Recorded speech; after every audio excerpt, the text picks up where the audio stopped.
Live from WRAL News Headquarters in Raleigh, your number one source for local news. WRAL News, coverage you can count on. Just in moments ago, we have a dense fog advisory for our eastern and southern counties. I'll walk you through what it will look like when you head out the door. Also, watching prices, how new tariffs could affect your grocery bill, as well as industries here in North Carolina. Plus, the action President Trump and leaders of Canada and Mexico will take today, just hours before those potential taxes go into effect.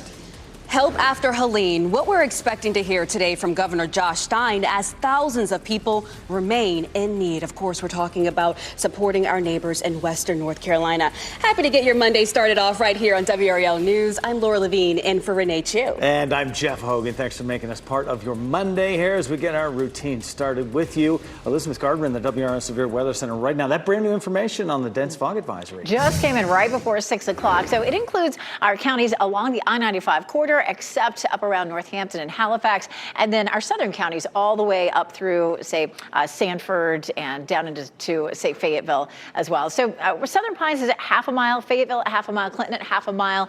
It's now a mile in Rocky Mount and Goldsboro, but as we get through the next few hours, fog may become a little bit more dense. From Raleigh and Durham northward, we're not really seeing any issues, but this is a look at downtown Fayetteville, and you can really see as we look down Hay Street that it looks foggy. 41 is our temperature officially at RDU. And of course, we have the tower lit in orange for fog, not necessarily right here in the triangle, but definitely to the east and to the south. You're going to run into some foggy conditions. It's a chilly 34 in Southern Pines and 32 in Roxborough. Elsewhere, our temperatures are in the low to mid 40s this morning. We'll see a fast warm up. Any fog that's out there now will dissipate well before lunchtime. We'll see sunshine with a high of nearly 70, but some big ups and downs in our 7-day forecast. I'll show you, Ken. At 6:01, Elizabeth, we're seeing a little bit of those foggy conditions you just mentioned, and I-87 and Wendell Falls Parkway not affecting your morning commute so far. So that's the good news to report as we widen out the view and give you a look at all the major routes. No incidents to report, which is good news from Wendell to Raleigh, Durham, Chapel Hill, all delay-free at this hour. You're getting ready to head out the door. Tune us in on the radio. We've got you covered. 101.5 HD3. You can listen to us anywhere in the triangle. Today, there are new efforts to help people who are suffering after Hurricane Helene in Western North Carolina. Governor Josh Stein is expected to announce his budget proposal for recovery. WRAL's Brett Neese joins us live from the Legislative Building in Raleigh. And Brett, Stein is going to roll out that plan this morning. He will. He's going to be in Western North Carolina for this announcement. And this comes 129 days after Helene hit Western North Carolina, and ever since then, lawmakers here have really been divided on how they want to fund the rebuilding and recovery efforts in Western North Carolina. Of course, there's video to show you some of the damage there in those western counties there, and there is just so much damage left behind. Still roads that were damaged from the flooding that happened, so many homes that have a lot of damage, washed out streets as well remain there in Western North Carolina. Stein is expected to announce his proposed budget today to fund these recovery efforts. It's not exactly clear how that will be laid out, but we're going to be ready for that. Sparta resident Lila Foro was volunteering in that area. She tells us that she is still seeing such a need out there in Western North Carolina. That this is not a partisan issue. She hopes that more recovery funding is coming soon. So many other volunteers have been out there in Western North Carolina ever since that storm hit, and they continue to say that there needs to be more done to rebuild Western North Carolina. So that announcement coming at 11 a.m. this morning from Governor Stein. We'll be watching for it, and we'll keep you updated on it. Live in Raleigh, Brett Neese, WRAL News. And WRAL will be covering Stein's announcement on air and online today. You can tune in to our newscasts from 4 to 7:30 this evening and get the full breakdown of what's included in his Helene recovery plan. Today, President Trump will meet with the leaders of Canada and Mexico hours before new tariffs are set to take effect. Now, those tariffs could mean higher prices for you at the grocery store. WRAL's Kelsey Coffey joins us live in Raleigh this morning. And Kelsey, we know some industries in North Carolina could get really hard as well. yes, Laura, one of the ways that we could experience the impacts of these tariffs the most here in North Carolina is through the auto industry. The North Carolina Automobile Dealers Association and other groups are bracing for this change. President Trump is putting a 25% tariff on imports from Mexico and Canada. Now, those countries plan to put tariffs on the products we sell to them. Today, we could learn just how high those tariffs could be. NC State economist Mike Walden says North Carolina exports up to $13 billion worth of products to Canada and Mexico every year. He predicts these tariffs could lead to higher inflation. We could see prices go up at grocery stores and maybe even the gas pump if oil from Canada is included in these tariffs. Now, President Trump is set to meet with leaders from Mexico and Canada today before these tariffs go into effect at midnight tonight. Kelsey Coffey, WRAL News, live in Raleigh. And with the announcement of these tariffs, essentially, we're seeing how investors are reacting to this. As we look at the U.S. futures from overnight, I mean, take a look at these. The S&P down 83 for the futures, Dow Jones down 551 points, and NASDAQ down 335 on overnight trading. Now, one thing to keep in mind is that economists are saying that when you have the announcement of tariffs, it can kind of make the marketplace a bit volatile. And I've even seen some people online wondering, well, what does this mean for my 401k? That may be something you may want to take up with your financial planner before you make any decisions. But this right here, again, an indicator of what we are seeing in terms of the fallout from at least the announcement of those tariffs. But again, the president slated to meet with the leaders of Canada and Mexico today. So we'll see if this changes by the end of the week. New this morning, Goldsboro police say a man is in critical condition after he was shot trying to break into a home. Officers responded to that shooting call just after 5:30 last night at a home on West Oak Street. At the same time, a man who had been shot arrived at the hospital, UNC Health Wayne. Police determined the man was shot while trying to break into that home.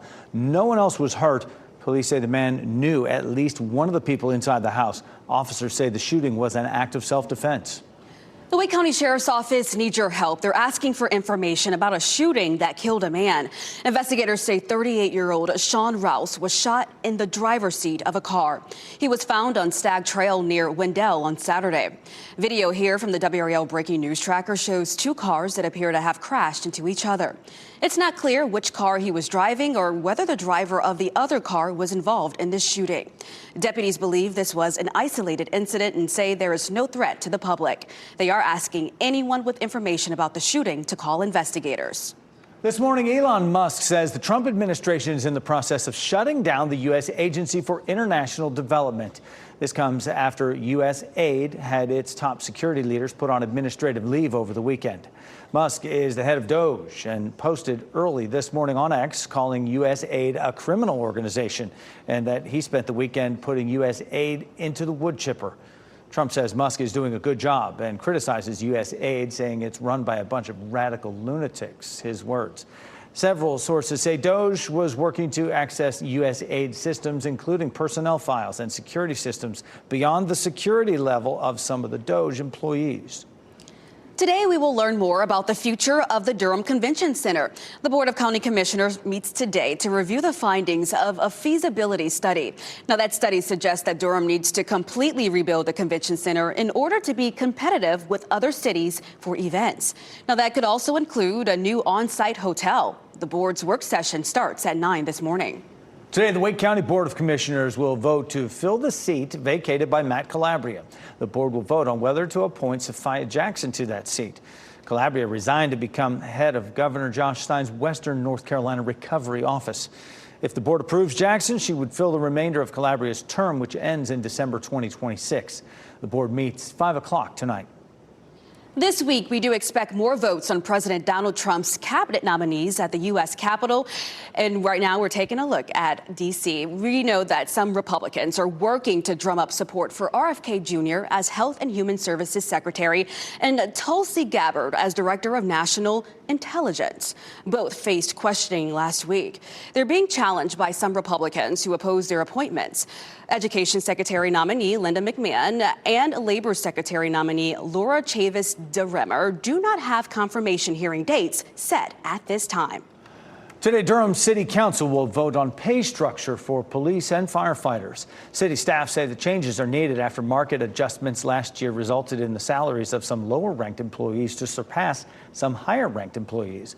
So the adjustments would be minor. They include a 0.7% increase for fire drivers, 1.1% for police sergeants, 0.9% for police lieutenants, and 0.3% for police captains. The vote will happen at City Council's meeting tonight at 7. Well, trouble on the tarmac. A smoking plane evacuated. The scary situation for passengers as a United Airlines plane caught fire before taking off. Big moments from the Grammys, the most memorable moments from music's biggest nights. Plus, who's taking home the major awards? And sending the kids out the door to school this morning. They're going to want their coats this morning. Temperatures are in the 30s and 40s. We do have some patchy fog you'll need to be aware of, especially in our southern and eastern counties. After school, it's nice and warm, but I'm going to show you the roller coaster ride will go on with our temperatures.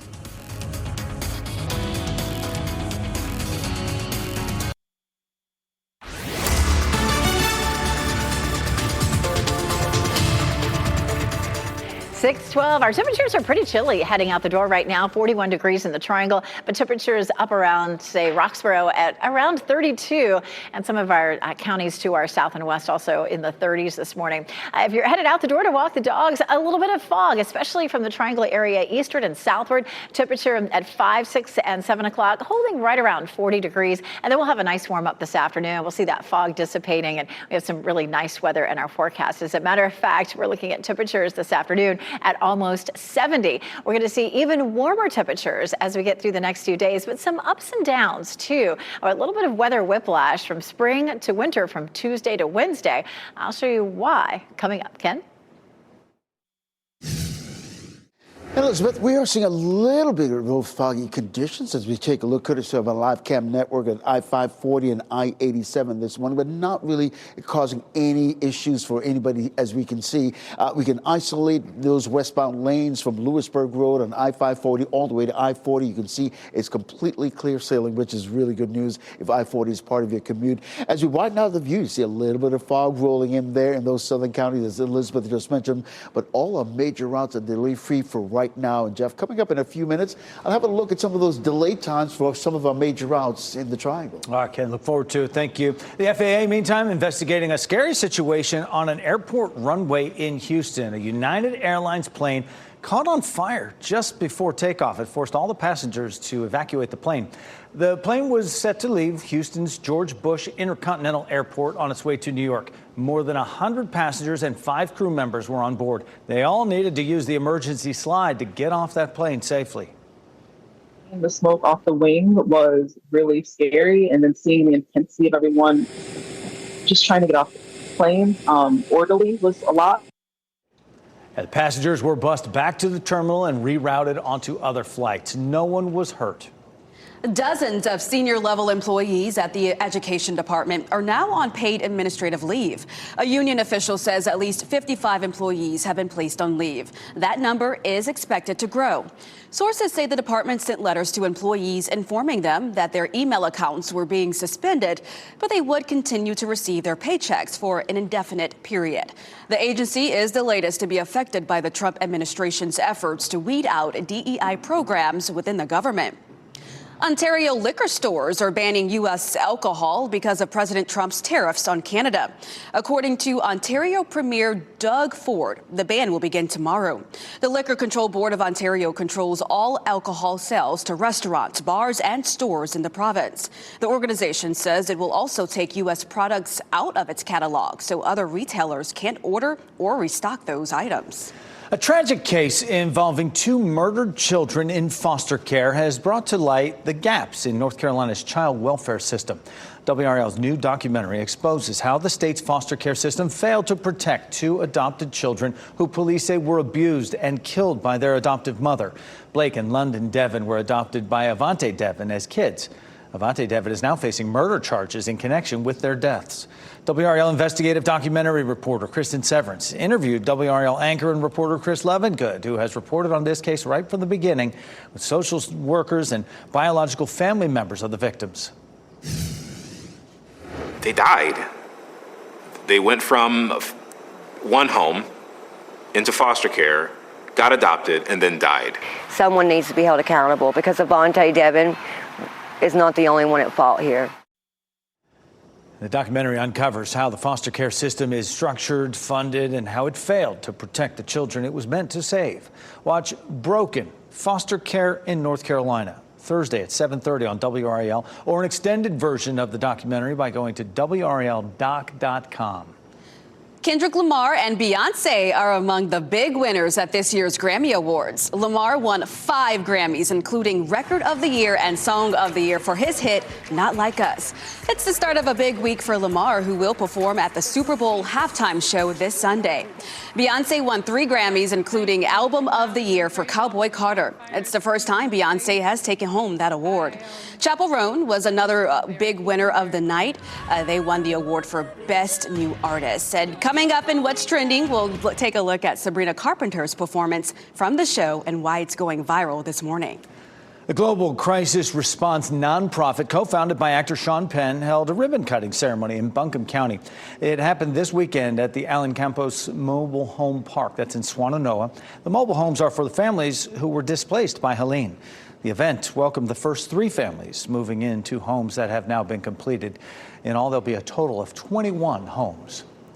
Well, helping you get your Monday started here. Want to watch out for some dense fog out there. Meteorologist Elizabeth Gardner tracking the areas to really look out for right now. Fog is such an interesting thing because it can change very quickly. If the wind dies down, then fog tends to develop. If the conditions are right or if the wind picks up, it starts to dissipate. We tend to see the fog, of course, thickening up as we get closer to sunset because temperatures continue to fall. That can also make fog develop a lot faster. So here's a look at Fayetteville. This camera has changed significantly just in the last 30 minutes. So a lot of fog there. It's down to a quarter of a mile. And then here also in eastern Wake County, we have this deck of low cloud cover and fog that we're seeing. Chapel Hill and Apex, however, are looking pretty good. And from the Triangle area north, we're not as concerned about it. We do have a new dense fog advisory along the I-95 corridor and in our southern counties. That's until 10 o'clock this morning. Visibility is likely to be a quarter of a mile or less in some places. It's about half a mile in Southern Pines, but a quarter of a mile now in Fayetteville and Clinton. Right now, a mile for Rocky Mount and Goldsboro. But we do consider a quarter of a mile fog. Lots of low cloud cover, though, in those eastern counties. Some big changes coming up with our weather. We're going to see a warm front dipping southward and then back northward, really impacting our temperatures over the next few days.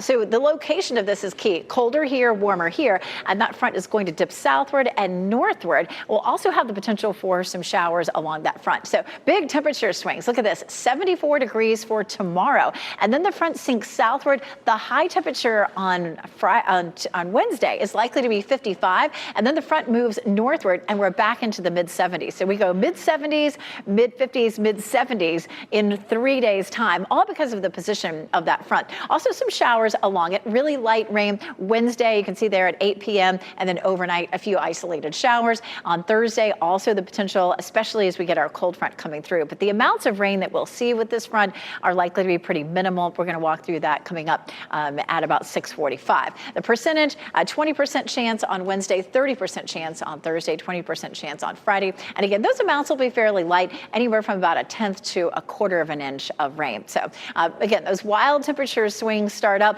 and even continue into the weekend with 59 on Saturday and then back to 74 on Sunday. So you might have to just take notes or, make sure you've downloaded the WRAL News app, keep track of it. Yeah, I might need a neck brace for this weather whiplash. That's the thing. Hey, let's keep it outside. Keep it down east, actually, as Elizabeth just mentioned. We're seeing a little bit of those foggy conditions as we take a look at I-87 and Wendell Falls Parkway, but nothing that's making anybody late this morning.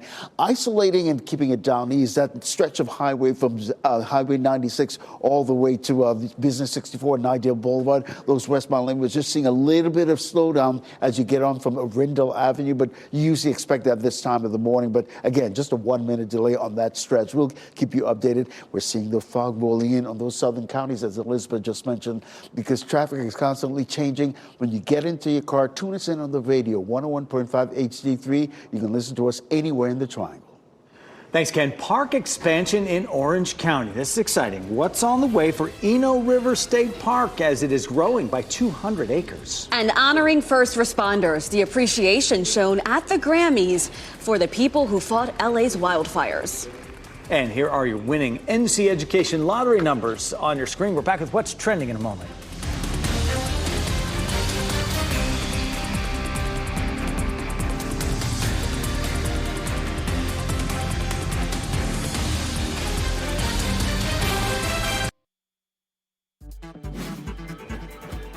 This What's Trending report, sponsored by Rug & Home. Sabrina Carpenter brought vaudeville to the stage at the Grammys. Yeah, Ken Smith here now with what's trending on a Monday. Ken. Yeah, Jeff and Laura, she was clearly channeling her inner Lucille Ball, right? It was quite a performance. Carpenter's appearance at the Grammys was full of physical comedy.